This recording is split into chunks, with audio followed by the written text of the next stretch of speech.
हाँ, hello guys. मैं आज आपको बाबा साहब अम्बेडकर और गांधी जी के बीच जो एक सब लोगों के बीच में एक थिंकिंग बनी रहती है कि दोनों के बीच में नहीं बनती थी, तो क्या कारण था, या बनती नहीं थी, या रियल में अलग ही कुछ बात थी। तो एक्चुअली मैं आपको बोलना चाहूँगा कि गांधी जी और अम्बेडकर जी दोनों का लक्ष्य, केंद्र बिंदु एक ही था कि अपने देश को स्वतंत्र कराना। अपने देश को जो अंग्रेजों द्वारा जो जंजीरों में बांधा हुआ है, बेड़ियों में बांधा गया है, 200 साल होने वाले तब से तगड़ा हो अपना देश कहीं न कहीं मुसीबतों से झेल रहा है, तो इसको आज़ाद कराना। तो दोनों का लक्ष्य एक ही था, बस रास्ते अलग हो सकते हैं, ये बात अलग है। तो अपन देख सकते हैं कि मतलब एक्चुअल में बात क्या थी, दोनों के रास्ते क्या थे। तो क्योंकि जो गांधी जी हैं वो हमारे राष्ट्रपिता कहे जाते हैं, और भीमराव अम्बेडकर साहब जी ने जो दलित समाज के लिए, पूरे देश के लिए जो किया है संविधान बनाकर, वो तो आप सब लोगों के सामने ही हैं। तो बाबा साहब के बारे में और गांधी जी के बारे में अपन समझते हैं। और मैं बोलना चाहूँगा कि यहाँ पर यूपीएससी में क्वेश्चन भी आया है, तो यूपीएससी क्वेश्चन के माध्यम से मैं आपको ये पूरी कहानी समझाना चाहूँगा कि एक्चुअल में गांधी जी और अम्बेडकर साहब जी के बीच में क्या मतभेद थी और क्या समझौता थे। तो देखते हैं। क्वेश्चन पहला आया, मैं सबसे पहले आपको क्वेश्चन पढ़ के सुनाना चाहूँगा। अब सारी उपागमों एवं रणनीतियों की होने के बावजूद महात्मा गांधी और डॉक्टर भीमराव अम्बेडकर का दलितों की बेहतरी का एक समान लक्ष्य था। स्पष्ट कीजिए। यूपीएससी 2015 में जो क्वेश्चन आया है, मतलब कि दोनों, मैंने आपसे बोला ना कि गांधी जी और भीमराव अम्बेडकर का दोनों का मतलब लक्ष्य तो एक ही था, लेकिन थोड़े बीच में जो मतभेद की जो बात बनती है, कुछ लोगों के बीच में थिंकिंग है कि कहीं ना कहीं बनती नहीं थी। गाइस, ऐसा बिल्कुल भी नहीं था। बनती नहीं होती तो आगे चल के जो हमारे राष्ट्रपिता गांधी जी कहे जाते, उन्होंने क्यों फिर लास्ट में बोला था कि नहीं, जो संविधान बनना है तो संविधान बनने के लिए जो कार्य सौंपा जाएगा वो हमारे अम्बेडकर साहब ही करेंगे, बाबा साहब ही करेंगे जी। जो बोला गया था, क्योंकि जो जवाहरलाल नेहरू, और आप पढ़ना उनकी बायोग्राफी में सीधा लगा है बाबा साहब की, कि जवाहरलाल नेहरू और जो अपने जो स्टेट को जोड़ने वाले थे वल्लभ भाई पटेल साहब, दोनों का यह मतलब यह मानना था कि सबसे बड़े जो संविधानवेत्ता हैं जर्मनी के, उनको बुलाया जाए और संविधान का निर्माण किया जाए।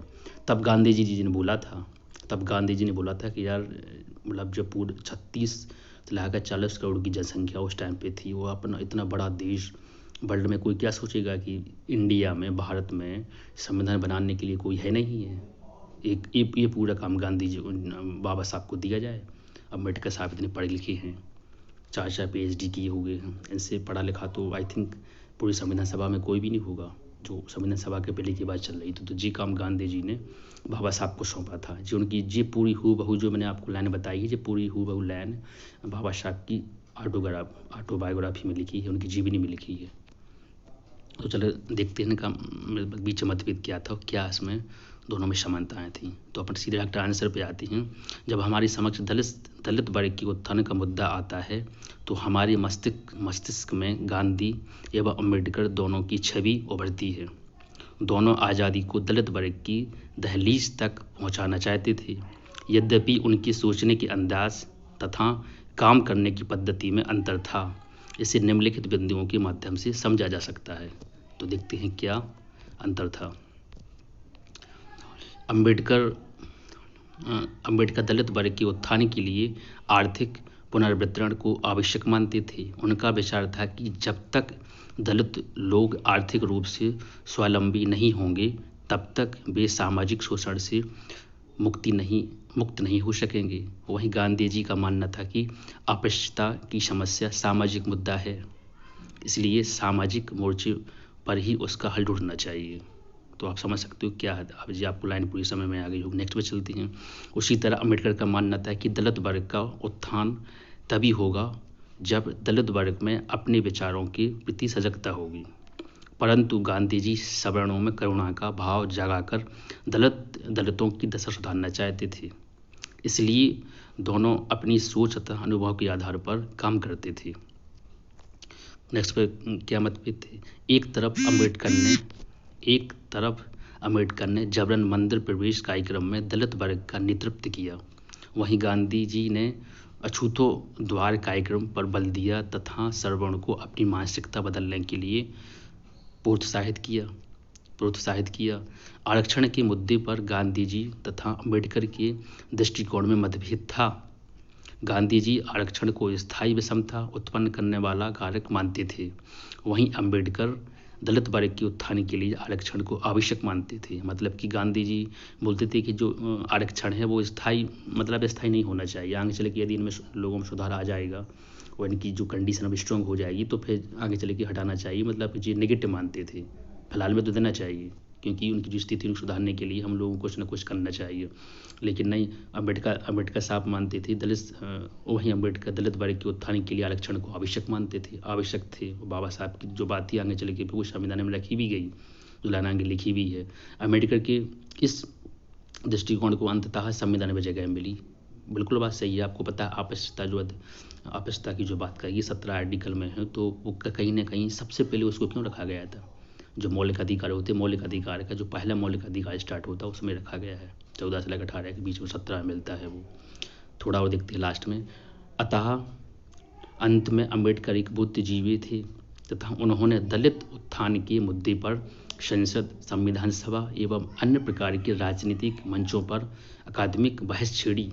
वहीं गांधी जी एक सामाजिक कार्यकर्ता थे, अतः वे गांव-गांव में घूमकर तथा दलितों के बीच जाकर उनके उत्थान के लिए कार्य करते थे। तो मैंने आपको बोला ना गाइस कि बाबा साहब अम्बेडकर और गांधी जी दोनों का लक्ष्य तो एक ही था कि कहीं ना कहीं जो हमारे पिछड़े हुए लोग हैं, जो ग्रामीण में गांव में रह रहे हैं, उनको एक लाइन में लेके आना, एक डोर में उन लोगों को बांध देना। और कहीं ना कहीं सब लोगों का लक्ष्य एक ही था कि हमें अपने देश को स्वतंत्र करना है। जो अंग्रेज लोग हैं, जो बिल्कुल एक आम की तरह चूस रहे हैं हमारे देश को, तो इसको बिल्कुल इसको अलग करके एक नई पीढ़ी का क्या करना, एक नई पीढ़ी को जनरेट करना, तो ये दोनों का लक्ष्य था। तो लास्ट में एक लाइन उसमें और दी गई है कि उपर्युक्त तथ्यों के प्रकाश में हम ऐसा कह सकते हैं कि भारत में जो दलित उत्थान कार्यक्रम है वह गांधी जी तथा अम्बेडकर दोनों की विरासत से संबंध है। तो गाइस ये है पूरा मुद्दा यहाँ पर। तो आई थिंक आपको 2-4 हेडिंग के माध्यम से गांधी जी और अम्बेडकर साहब जी के विचार में थोड़ी बहुत भी थिंकिंग के बारे में पता चला होगा कि दोनों का लक्ष्य एक ही था, कोई अलग नहीं था। जो हमारे राष्ट्रपिता कहे जाते हैं गांधी जी, और संविधान के पिता कहे जाते हैं बाबा साहब अम्बेडकर, दोनों कहीं ना कहीं अपने देश की लड़ रहे थे, अपने देश के भले के लिए काम कर रहे थे। उन लोगों ने किया आज हमारे सामने है। जो बाबा साहब अम्बेडकर हैं, उन लोगों ने जो किया है दलित समाज के लिए ही नहीं किया है। जो बोला जाता है कि जो बाबा साहब अम्बेडकर जी हैं वो दलित समाज के नेता हैं, नहीं, पूरे देश के नेता हैं।